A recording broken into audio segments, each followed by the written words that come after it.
A paz do Senhor, igreja. Ah, não, isso aqui é Assembleia de Deus. A paz do Senhor, igreja. Minha gente, sou da época que a paz do Senhor na Assembleia, o povo entrava no manto, era agora. Não precisava de mais. A paz do Senhor, igreja. Glória a Deus. Se você não me conhece, meu nome é Caio Trindade. Eu sou um servo do Senhor, carente da misericórdia dele, igual todos nós aqui. Tenho o privilégio de estar pregando nessa noite uma mensagem. Tenho a alegria de ter a minha família aqui, minha mãe intercedendo, minha irmã orando, meus sogros fazem parte dessa casa, missionária Andréia, evangelista Arley, extremamente mais bonitos do que eu. Dizem que o sábio se junta com quem tem mais unção, né? Eu fui duplamente sábio, eu juntei com mais unção e mais beleza. Essa família linda, meu cunhado tocando na orquestra, Deus abençoe essa orquestra. Que lugar cheio de Deus! Eu fui ali adorando e a orquestra tocando. Oh, quão lindo esse nome é! E vamos, minha gente, agita esse negócio. E casado com a mulher mais linda, abençoada, pastora Kátia, todas aqui presentes, abençoadas e preciosas do Senhor. Vocês me perdoem, mas cantora Sofia, como aqui é chamada, essa mulher linda que servia ao Senhor no Canadá comigo. Nós estávamos no Canadá nos últimos meses, no último ano e meio, estamos retornando agora. Quero agradecer ao pastor João pela honra de estar pregando nesse lugar. Eu li um depoimento da pastora Maíra Gabriela, e ela falou, não é porque é meu pastor não, mas é o pastor mais amoroso que eu conheço. E ontem, no nosso último tempo de mesa, antes de ontem, eu comprovei isso pelo abraço, que esse homem me deu um abraço, gente. Eu fiquei assim, eu já estava, acabou, não. E ele continuou me abraçando e foi me constrangendo em amor. Obrigado, pastor. Pastor Arbert, essa família, como eu amo essa família. Nós conhecemos sua unção, nós conhecemos a unção de Rebeca, mas a gente sabe que quando conhece esses dois, esse pai e essa mãe, como eu amo a base da unção de vocês. Encontrei suboficial Marcos, foi meu monitor no colégio militar, há alguns anos atrás, né, seu? Coisa 15, talvez, não, deixa para lá isso, deixa para lá. Abra sua Bíblia em 1 Samuel, capítulo 1, nós vamos discorrer sobre uma história que nós conhecemos bastante, mas a palavra do Senhor se renova, amém?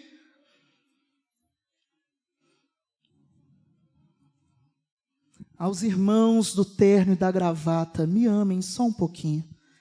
Me perdoem estar tão informal hoje. Faz 1 semana e meia que nós chegamos do Canadá. Os ternos nem ficaram prontos. Lá a gente nem usa terno, gente. É tão frio que a gente usa outro tipo de roupa. E a gente está se sentindo um pouquinho mal ainda pelo calor. Nós estávamos a menos 27 graus. Chegamos em Guarulhos, estava a 30 graus. A Sofia falou, Deus, dá força, Senhor. A gente quase sucumbiu com as malas, de tão quente que estava nesse Brasilzão nosso.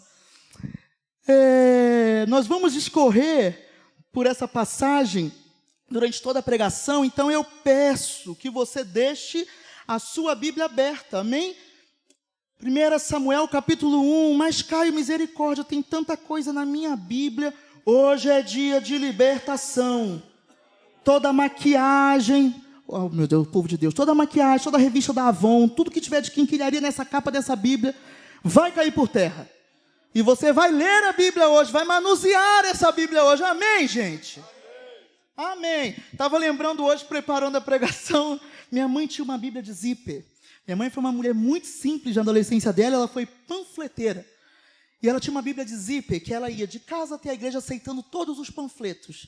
Dava para encadernar o tanto de papel que tinha dentro daquele zíper. Ela se esforçava para fechar. Hoje, mulherada, os homens também que têm Bíblia cheia aí, vai ter que esvaziar, porque a gente vai ter que manusear a palavra do Senhor, amém?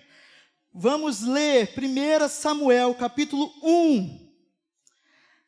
Diz assim, havia um homem chamado Eucana, que vivia em Ramá, na região de Zuf, na região montanhosa de Efraim. Era filho de Jeroão, filho de Eliú, filho de Tou, filho de Zuf, de Efraim. Eucana tinha 2 esposas. A primeira se chamava Ana e a segunda Penina. Penina tinha filhos. Ana, porém, não os tinha. Todos os anos, Eucana subia de sua cidade até Siló para adorar o Senhor dos Exércitos e oferecer sacrifícios a ele. Nesse tempo, os sacerdotes do Senhor eram Ofni e Finéias, os 2 filhos de Eli. Quando Eucana apresentava seu sacrifício, dava porções de carne à sua esposa Penina e a cada um dos filhos e filhas dela. A Ana, porém, dava uma porção especial, porque a amava, apesar de o Senhor não lhe ter dado filhos. E sua rival a provocava e zombava dela, porque o Senhor não lhe tinha dado filhos. Todos os anos era a mesma coisa. Penina provocava Ana quando iam à casa do Senhor, e a cada vez Ana chorava muito e ficava sem comer. Senhor, nós te entregamos a tua palavra. Jesus, nós te entregamos esse tempo e nós pedimos que o Senhor se manifeste nesse lugar. Jesus, tem misericórdia da minha vida. Jesus, eu não sou capaz de transmitir nada que não seja pelo teu Espírito. Então o meu pedido é que nessa noite o teu Espírito, o teu poder, a tua presença toque os nossos corações e nos transforme e nos renove e nos quebrante e nos torne um pouco mais, Jesus, semelhantes a ti, Jesus. Isso é o que eu te peço e te agradeço, em nome de Jesus, amém e amém. Antes de você se sentar, diga para o irmão que está aí do seu lado: te acalma. Não, gente, pelo amor de Deus, voz de autoridade, te acalma. Mais forte, te acalma. Deus tem um tempo verdadeiramente certo para todas as coisas. Amém? Se assente, deixe sua Bíblia aberta. É uma responsabilidade estar aqui hoje. Pastor Luciano Zanzoni, você nem sabe, na minha adolescência, num acampamento, como bênção o Senhor foi na minha vida. Queridos, versículo 1 e 2 está a base da história de Ana. Ana era a primeira mulher. Eu investiguei em umas 6 versões hoje à tarde, mas obviamente tem muitas outras versões, mas em todas, Ana é apresentada como a primeira esposa. As que não é citado primeira esposa, Ana é apresentado antes de Penina. Então diz, uma era Ana e a outra era... Me ajuda a pregar, gente, vai, vamos lá. Assembleia de Deus. Uma era Ana e a outra era... Penina estava sempre nesse lugar de segunda posição, nesse lugar de segunda esposa, mesmo sendo Penina a mulher que tinha dado filhos a Eucana. Então, hoje, nessa palavra, eu quero trazer para a gente alguns ensinamentos práticos, algumas reflexões para a nossa vida, em relação a isso que eu te fiz dizer para o seu irmão. Te acalma, Deus tem o tempo verdadeiramente certo para todas as coisas. Não é o tempo que parece certo, não é o tempo que é quase certo, é o tempo verdadeiramente certo. Então coloca a mão no seu coração assim e diga, te acalma. Lá no final vocês vão entender por que eu disse para fazer isso. Você acredita que a palavra de Deus é 100% verdadeira e 100% inspirada pelo Senhor para ser nosso guia de fé? Amém? Então, a primeira coisa que nós temos para aprender com essa Ana é que na minha e na sua caminhada com o Senhor, na minha e na sua história com o Senhor, nós não podemos colocar a opressão ou a circunstância em primeiro lugar. O protagonista da sua história com o Senhor é você e Deus. E essa Ana só viveu a dor e a opressão que viveu, porque ela colocou a Penina, que era a segunda esposa, a gente acabou de ler. A primeira era Ana, e a segunda era Penina. Uma se chamava Ana, talvez na sua versão, e a outra era Penina. Meus irmãos, quantas vezes a gente se esquece de quem nós somos na caminhada, porque na primeira opressão, na primeira dor, a gente pega a Penina e coloca no lugar de honra da nossa história com o Senhor. Escute.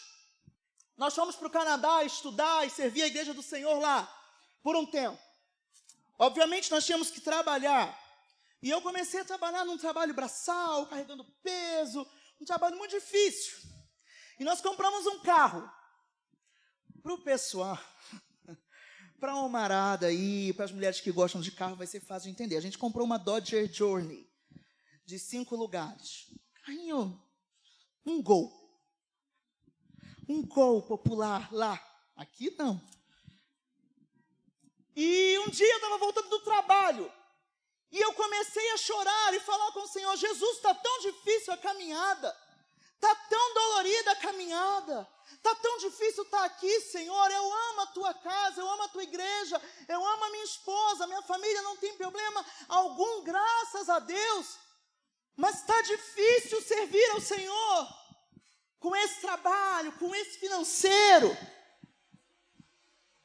E aí o Senhor me fez lembrar, eu vi que tem gente do Rio aí. Tem carioca aí, gente? Para que vocês não são discretos assim, não. Tem carioca aí, gente? Aí, começou a mostrar quem são. A gente é barulhento, carioca é barulhento. O Senhor me lembrou o Caio de Cavalcante. O Caio de Madureira, que agradecia ao Senhor quando minha mãe tinha um dinheiro para pagar o Frescão. Frescão era o ônibus que tinha ar-condicionado, pastor. Que do centro do Rio de Janeiro até Realengo, que era onde a gente morava, era 1h10 da Avenida Brasil. Meu irmão, 1h10 da Avenida Brasil era treinamento para caminhada para o inferno. Porque era quente. Era um ônibus cheio. Era uma nhaca ungida. Meu Deus do céu. E aí esse garoto que dividia hambúrguer. A gente não tinha dinheiro para comprar carne, arroz, feijão. E a minha mãe comprava um hambúrguer. E como toda boa mãe, ela dividia o hambúrguer no meio, eu comia a minha parte. E depois ela me dava a outra metade. Falava: eu não quero não estou com fome. E eu comia o hambúrguer todo. E ela não comia nada. Eu vim desse lugar. Aí eu me pego dentro de uma Dodge Journey, com um casaco de inverno, a nevezinha do Natal caindo na janela, reclamando. Meu irmão, a gente tem que parar de colocar a Penina no lugar de destaque. Penina é Penina, é a segunda esposa, é a outra, é o que vem depois. Você não pode se perder da sua história, do que Deus fez com você, na primeira circunstância que aparece. Estava eu dentro de uma Dodge Journey branca, reclamando. Se Jesus fosse um pouquinho agressivo, ele tacava um ônibus em cima. Graças a Deus que não é. Versículo 3, 4 e 5, vamos ler. Todos os anos Eucana subia de sua cidade até Siló para adorar o Senhor dos exércitos e oferecer sacrifícios a ele. Nesse tempo, os sacerdotes do Senhor eram Ofni e Finéias, os 2 filhos de Eli. Quando Eucana apresentava seu sacrifício, dava porções de carne à sua esposa Penina e a cada um dos filhos e filhas dela. A Ana, porém, dava uma porção especial, porque amava, apesar de o Senhor não ter lhe dado filhos. Minha gente, Sempre no meio da circunstância, Deus vai colocar uma situação para te lembrar que você é amado. O nosso problema é que a gente se esforça muito para não enxergar. A gente se esforça demais para não enxergar o amor de Jesus, que é grande, tão grande, alto, tão alto, fundo, tão fundo, que a gente cantava na escola bíblica dominical repetidas vezes. A gente se esforça para não enxergar esse amor. Quando o Senhor, hoje eu não vou contar o meu testemunho, só algumas coisas batidas. Quando o Senhor me chamou para ir para o seminário, eu tinha acabado de passar no MPU, aqui em Brasília. Tinha passado no MPU e tinha acabado de passar na UNB. Então eu tinha tudo que um jovem brasiliense gostaria de ter. Tinha acabado de passar no concurso público, 17 mil reais, era uma quantia boa, para quem não tinha dívida nenhuma, não tinha filho, não tinha esposa. Tinha acabado de passar na Universidade Federal e Deus falou, larga tudo e vai para o seminário. Larga tudo, tudo. Foi a época que eu conheci essa família, que eu fui num culto e o missionário Luzia olhou para mim e falou, Deus está falando e é. Eu falei, nem bom dia. Escute, eu larguei tudo e fui para o seminário. Eu lembro que eu estava pregando muito naquela época e nenhum irmão, ninguém tinha se proposto a me ajudar a ir para o seminário. A nossa igreja não podia financiar a minha ida ao seminário. Eu era de uma igreja média para pequeno. Nós não tínhamos essa condição. E eu lembro que no dia do meu voo, a minha mãe tinha me dado uma passagem de ida para Belo Horizonte. Meu seminário era em Belo Horizonte. Minha mãe tinha me dado uma passagem de ida da extinta Webjet. Lembram da Webjet, gente? Era quase um ônibus da Itapemirim com asa. Né? Eram uns assentinhos assim, a gente ia bem apertadinho. Minha mãe tinha me dado uma passagem de R$85 da Webjet. Era tudo que eu tinha para ir para o seminário. No dia do seminário eu não tinha R$1 para pagar a primeira mensalidade, pastor. Tinha nada. Tinha dinheiro para comprar um sanduíche dentro do avião. Dentro do avião, imagina. Na rua. E o Senhor falou, vai fazer a sua vontade ou vai fazer a minha? Eu falei, Jesus, a sua, mas com certeza.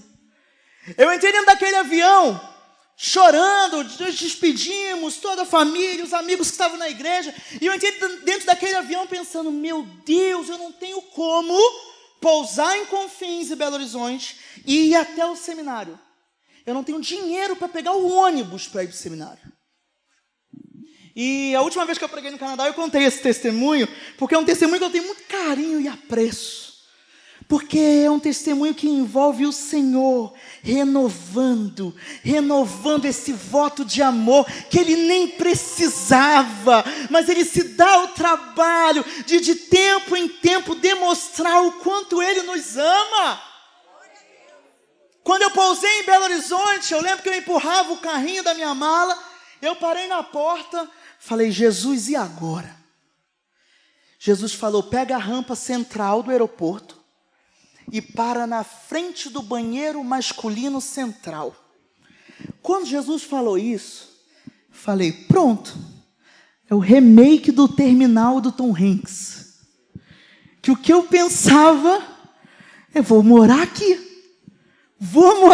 no aeroporto. Desci empurrando o carrinho, na obediência, com a carne tremenda e pensando, o que eu vou fazer no banheiro masculino central? E quando eu parei na frente do banheiro, veio um irmão e falou, você é evangélico? Eu olhei para ele, levemente desconfiado, como bom carioca que sou. Eu sou evangélico. Falou, o senhor vai para o seminário do CTMDT? Eu olhei, fiquei mais desconfiado ainda. Falei, vou para o seminário. Ele falou, escute, meu nome é Eugênio. Eu sou responsável pelo transfer entre o aeroporto e esse seminário. Ontem à noite, quando eu estava preparando a agenda para o dia de hoje, Deus me falou para deixar o horário de 4 às 5 vago, porque eu ia levar gratuitamente um príncipe. Meus irmãos, era um carro de 7 lugares, um doblô. Eu sentei no assento, eu rodava e chorava. Eu botava os braços em cima da mala e chorava.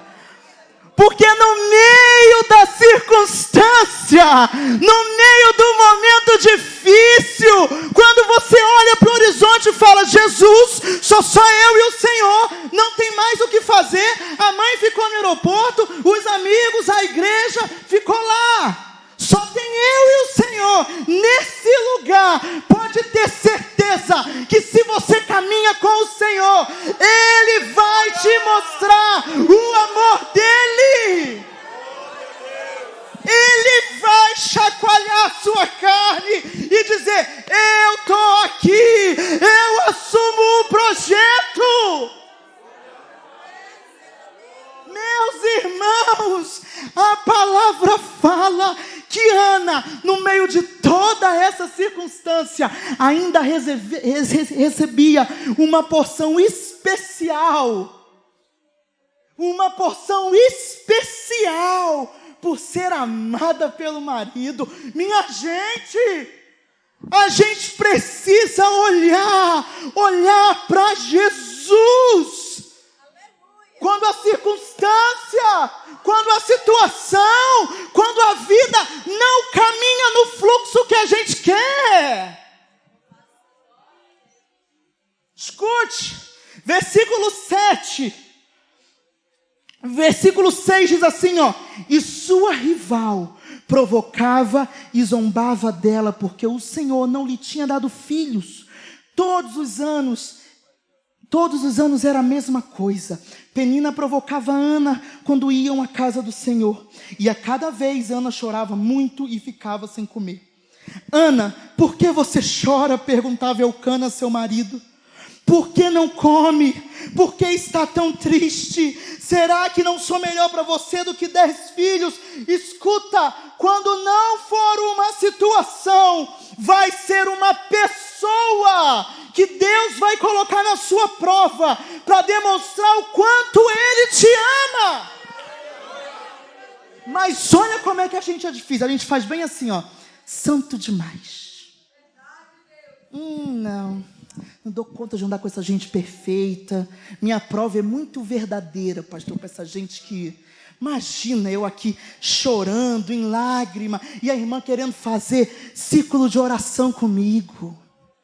Não, gente santa demais. Minha gente, eu quero é quando eu tiver mal que venha alguém no meu ladinho e enxergue o além.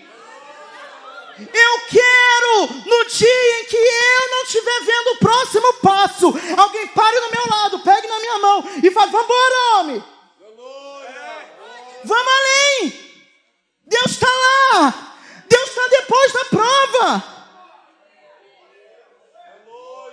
Pelo amor de Jesus, pare com essa carne viva que fica na gente dizendo, não, santo demais. A irmã do ciclo de oração está me chamando, mas ela não entende, nunca ninguém te entende. Já viu que quem está em crise nunca é entendido? Aí um dia, que a gente é tudo carniça, tá, gente? Então eu chamo de carniça porque eu sou também, quando estou em pecado. Aí um dia o carniça aparece rodando em línguas e reclamando que ninguém dá oportunidade para ele servir ao Senhor na igreja. Mas se comiserou por meses e meses, porque não aceitava uma oração, porque não aceitava uma visita. Minha gente, a gente tem que parar com isso. Está na prova, está na luta, deixa de ser orgulhoso, deixa de ser nariz em pé, procura quem está mais forte que você, dá o braço, fala, pastor, eu não estou podendo não, deixa eu ficar aqui debaixo da asa do Senhor, porque hoje eu não estou dando conta. Mas a gente não está dando conta e fica de nariz em pé. Não precisa não, obrigado, irmão, obrigado. Ainda fala assim, eu vou passar por essa prova. Eu gosto quando Deus deixa na prova. Até o orgulho cair. Ih, meu irmão, se eu for te contar toda vez que Deus me deixou na prova até o orgulho cair, tem que ser EBD. Ser manhã com Deus. Vamos parar com isso. No meio da sua circunstância, enquanto a sua penina estiver em ação, Jesus manda ou uma situação, ou uma pessoa, para demonstrar o quanto Ele te ama. Amém? Versículo 9, vamos ler, 9, 10 e 11. Certa vez, depois que comeram e beberam em Siló, Ana se levantou. O sacerdote Eli estava sentado ao lado da entrada do templo do Senhor. Ana estava muito angustiada e chorava sem parar enquanto orava ao Senhor. Então fez o seguinte voto: ó Senhor dos exércitos, se olhares com atenção para o sofrimento da tua serva, se responderes à minha oração e me deres um filho, eu o dedicarei para sempre ao Senhor, e o cabelo dele nunca será cortado. Escute, no meio da sua dificuldade ou daquela estação que parece que está estagnado, mude a sua postura. Ah, Caio, mas nada mudou ao meu redor. Meu irmão, para de colocar a Penina no protagonismo da sua história. Caio, nada mudou ao meu redor. Não tem que mudar, quem tem que mudar é você. Quem tem que mudar é a sua postura. Quem tem que mudar é a sua fé perante o Senhor, de acreditar que as coisas vão mudar. Eu escrevi assim aqui, ó. Ana transforma o maior desejo dela, que até então era objeto de dor, em oferta ao Senhor. Aí o negócio muda de figura. Que, como diz lá no nosso Rio de Janeiro, essa Ana era diferenciada. Essa Ana era diferenciada. Porque no meio do problema, ela bate o pé e transforma o objeto de dor dela em oferta. Ela ajoelha, ora e fala: Senhor, se o Senhor atender o pedido da tua serva, eu lhe entregarei esse filho para sempre. Quando você se compromete, quando você faz um voto, quando você se coloca perante o Senhor e entrega aquilo que causava dor, entrega aquilo que causava ansiedade, entrega aquilo que era um problema na jornada, as coisas mudam de situação. Escute, nesse mesmo seminário, por muitos meses eu não tinha dinheiro para pagar a mensalidade. Chegou dinheiro de vários lugares. Chegou dinheiro da Venezuela, dinheiro da Bolívia, da Guiana. Imagina. Não conheço pessoas do Pará, que dirá da Guiana. Do topo do topo. Chegou dinheiro de todos esses lugares. E aí, eu me lembro que por vários meses eu tinha que orar ao Senhor e falar: Deus, eu preciso da sua ajuda, porque eu não tenho dinheiro para pagar. O próximo. Fazer que nem Camila Barros faz. Você já viu isso em alguma pregação no YouTube? Estou bebendo água, você glorifica, amém? Vamos treinar?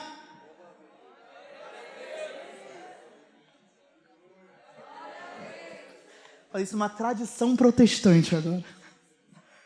Queridos, eu orei pedindo ao Senhor muitas vezes o dinheiro da minha mensalidade. E aí, no meio dessas orações, eu lembro que em um momento eu não tinha realmente para pagar os próximos meses. Mas a minha visão estava onde? Na dor que aquilo estava me causando. Mas espera aí, eu estava no seminário, na ordem de Deus, no lugar perfeito, no centro da vontade, que eu estava deixando virar objeto de dor. O que eu fiz? Jesus, eu preciso de me ligar no Senhor. Esquece, eu nunca contei nem para minha esposa, nos últimos 5 anos. Eu escrevi, eu falei, acho que essa eu nunca contei para a Sofia. Eu fui para o tempo de devocional, entrei no cenáculo de oração do seminário, falei com o Senhor, Senhor, lembrei do vaso que canta descalço. Te vi na semana passada, lembrei de ti. Falei, Senhor, eu vou andar por 60 dias descalço, com a Bíblia no braço. Estou precisando de voltar a ser o assembleiano que eu era. Por 60 dias eu andei por Belo Horizonte descalço. Meu irmão, o que você acha desse voto? O que você pensa desse voto? Meu irmão, era eu com o Senhor. Eu no meu coração falei, eu vou andar descalço não por qualquer coisa mística. Eu vou andar descalço porque a tua palavra fala que onde eu piso é santo. Então por onde eu passar eu quero ir consagrando e santificando ao Senhor. E andava com a Bíblia debaixo do braço. Todo mundo perguntava, tu esqueceu o sapato? O povo fazia piada comigo naquela Belo Horizonte. Eu ia para cima, para baixo, sem sapato. Até que um dia, um mendigo me parou na Praça da Estação. Se tiver alguém aqui em Belo Horizonte, conhece. No lado da Praça da Estação, o senhor sabe que estou falando a verdade. No lado da Praça da Estação tem um terminal de ônibus. Eu e alguns amigos fomos para o terminal de ônibus e um mendigo, já drogado a essa altura, virou para mim e falou, por que você está descalço? E eu falei, sente aqui, filho. A gente sentou no meio fio. E aí eu comecei a pregar para ele, a contar o porquê que eu estava descalço. E aí no meio da pregação esse mendigo tocou no meu pé. E aí na hora que esse mendigo tocou no meu pé, ele incorporou e começou o processo de libertação. Escute, eu fiquei em choque. Falei, mas é só um pé.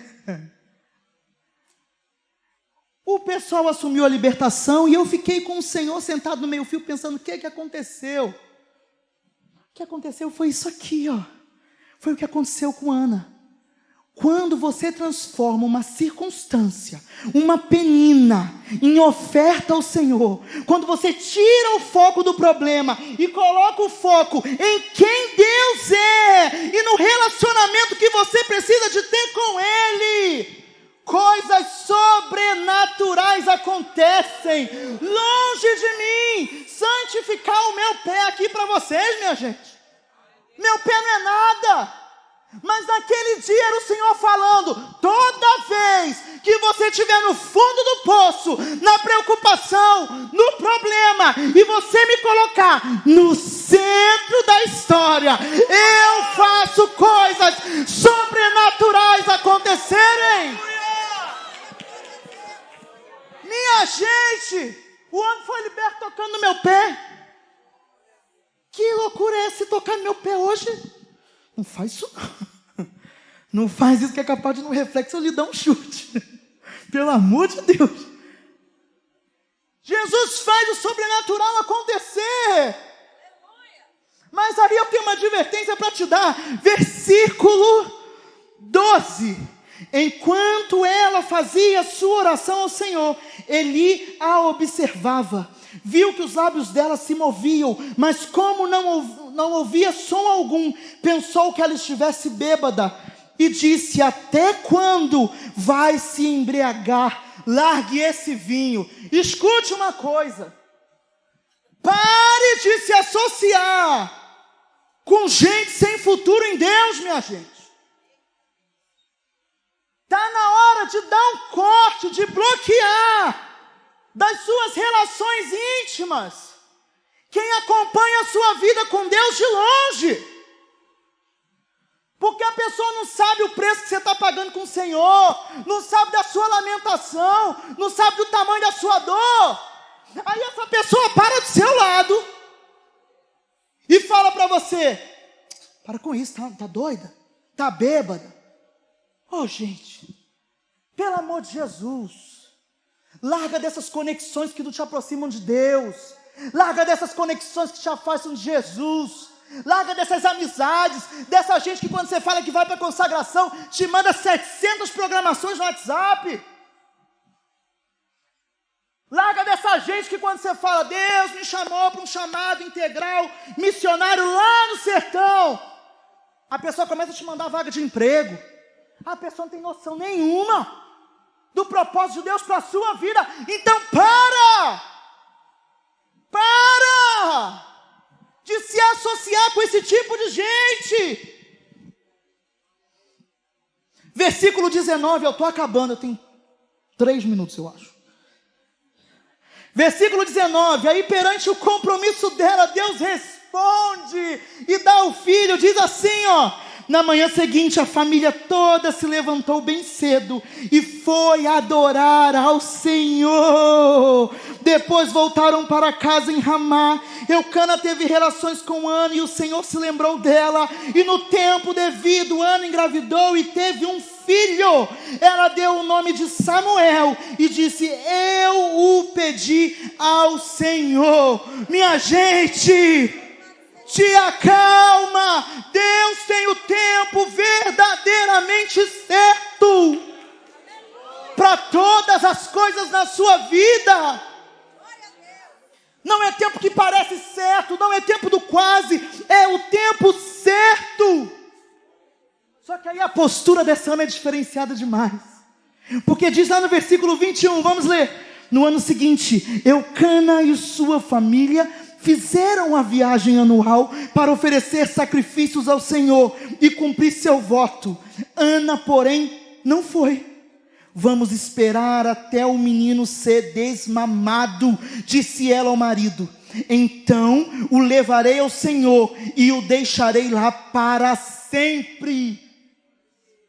Meu irmão, o ímpeto da carne de Ana, se fosse eu e você, o ímpeto da nossa carne, era com esse menino vivo, pegar ele pelo braço e subir para Siló, esfregar esse menino na cara da Penina, falar, vai lá, pede para a tia Penina pão, pede para a tia Penina um refrigerante, mostra para a tia Penina que você está vivo, saudável. O nosso primeiro ímpeto seria esse. Mas aí essa Ana é diferenciada demais. Essa Ana é mulher de Deus. Essa Ana tem a postura certa, a atitude certa. Ela fala, ainda não, porque o dia que o menino subir a Siló, ele ficará lá para sempre. Tenha sabedoria enquanto você gera a promessa do Senhor para a sua vida. Eu não sei se é um ministério, um casamento, uma cura, mas enquanto você está no processo, seja sábio para gerar aquilo que é definitivo e eterno. Você acha, meu irmão, que depois que Samuel nasceu, Eucana não subia o monte? Você acha que Penina não virava para a bendita da Ana e falava, antes de ter filho, pelo menos ia adorar, agora que teve filho fica aqui embaixo? Tá pior do que quando teve. Tu não consegue imaginar a Penina falando isso, não? Eu consigo imaginar a Penina, filha de Deus, falando um negócio desse. Mas escute, Ana estava ouvindo e falando, te acalma. Deus tem o tempo verdadeiramente certo para todas as coisas. E aí o menino ia crescendo e falando, mãe, vamos subir, meus irmãos por parte de pai estão indo. E a Ana, calma, Deus tem um tempo verdadeiramente certo para todas as coisas. E essa Ana foi gerando.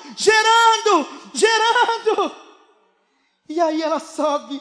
E quando ela sobe, a palavra diz assim, quando o menino foi desmamado, abre parênteses, os estudiosos dizem que uma criança só era oficialmente desmamada nos povos antigos quando ela tinha total domínio da sua locomoção e da sua comunicação, da sua língua.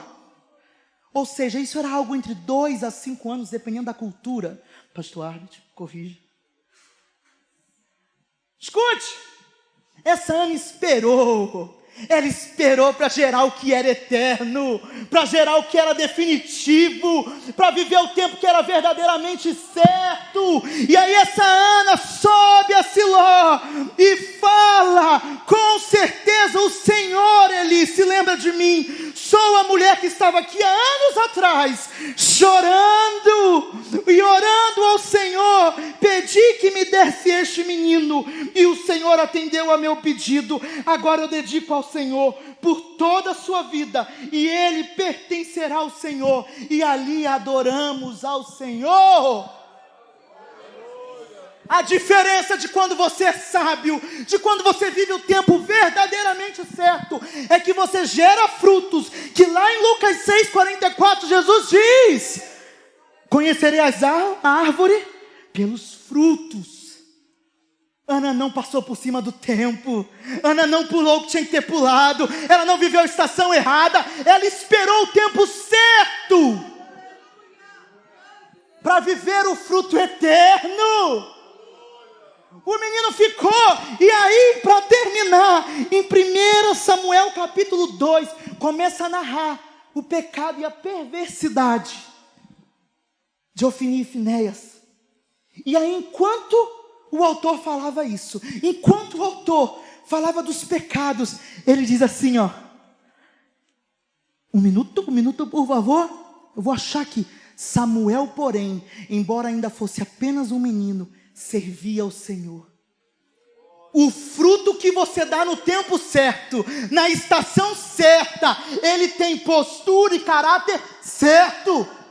O ministério que cresce no tempo certo tem estrutura certa. Porque esse Samuel era só um menino, mas enquanto o pecado estava acontecendo dentro da casa de Deus, ele estava servindo ao Senhor fiel. Capítulo 3 diz que não havia manifestação do Senhor naquele tempo. Mas me diz, quem é que ouviu? Samuel. Oh, gente, foi Samuel, que foi o processo certo, no tempo certo, gerado em fé, gerado em postura, em compromisso com Deus, num tempo onde Deus não se manifestava. O fruto saudável de uma geração saudável, no tempo certo, ouviu a voz do Senhor falar: Samuel. Se coloque de pé no seu lugar. Queria chamar a minha esposa, o pastor pediu para ela cantar agora no final. Escute, eu não sei hoje em qual dessas etapas da caminhada de Ana você está, mas independente de qual você esteja, eu quero te convidar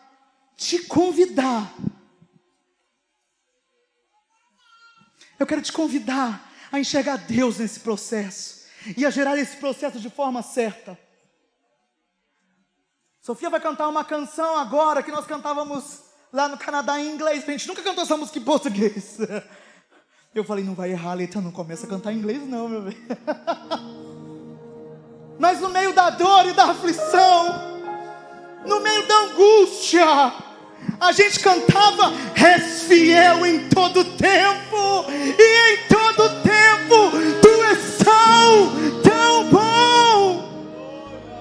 A gente cantava: eu cantarei da bondade de Deus, com lágrima, chorando, mas a gente cantava: te amo, Deus, a tua graça nunca falha.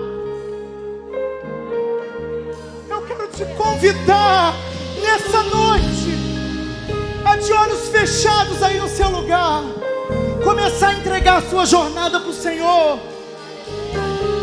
Talvez em algum momento você perdeu a sensibilidade de ouvir Deus, de obedecê-lo, de percebê-lo. Mas hoje Deus está te chamando de volta e falando: me coloca no caminho, me coloca na jornada com você, me deixa ser Deus, me deixa ser protagonista.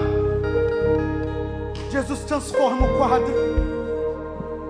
Te amo, Deus. Tua graça nunca falha. Todos os dias eu estou em tua